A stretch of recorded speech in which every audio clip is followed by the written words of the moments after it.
Hi friends, கோதுமையில் இப்போ நான் cake செய்கிறேன். இது எப்படி செய்யுதுன்னு பார்க்கலாம் பாருங்கள். ஒரு டம்ளர் கோதுமை எடுத்து வச்சுருக்கேன். அதை நம்ம மிக்ஸி ஜாரில் கொட்டிக்கலாம்.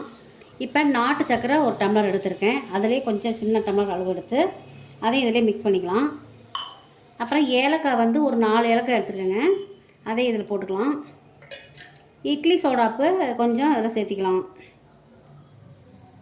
இப்போ இது எல்லாமே ஒரு மிக்ஸியில் ஒரு ஓட்டிக்கலாம். பால் இப்போ ஒரு 1/2 டம்ளர் ஊற்றிக்கலாம். இருங்க பாருங்கள், பால் எடுத்துருக்கேன். அதையும் இதிலே நம்ம ஊற்றிக்கலாம். நல்லா மிக்சியில் போட்டு எடுத்துக்கலாம்.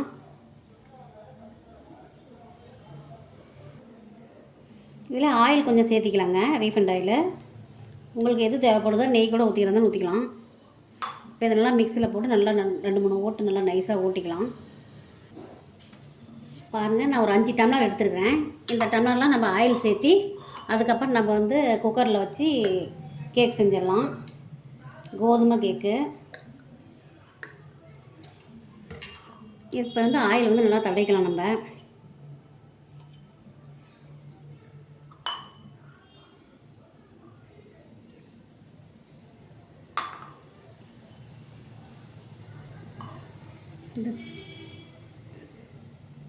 பாருங்கள், இது மாதிரி ஆயில் தடவிட்டு நம்ம இப்போ அந்த கோதுமையை இதில் ஊற்றிக்கலாம். அந்த கேக்கு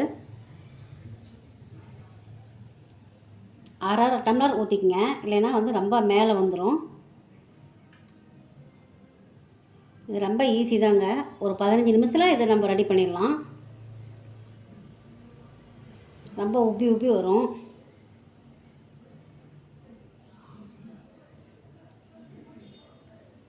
பாருங்கள், நான் 5 டம்ளருக்கு எடுத்தேன். இது 4 டம்ளருக்கு வந்திருக்கு.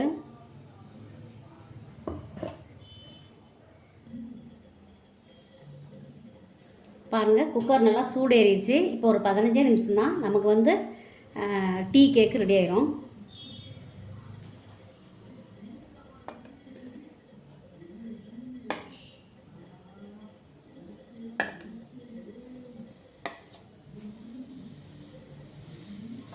இப்போ குக்கருக்கு நம்ம வெயிட் போடக்கூடாது.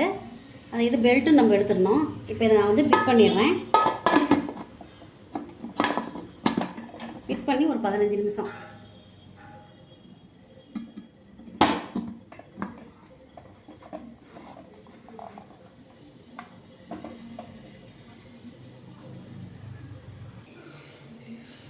பாருங்கள், டம்ளர் கேக்கு ரெடி ஆயிடுச்சு. நான் செஞ்சிட்டேன்.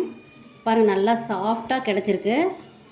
பாருங்கள், நல்லா சாஃப்டாக கிடச்சிருக்குது. இது மாதிரி நீங்களும் செஞ்சு ட்ரை பண்ணி பாருங்கள். பிடிச்சிருந்தால் லைக் பண்ணுங்கள், ஷேர் பண்ணுங்கள், கமெண்ட் பண்ணுங்கள்.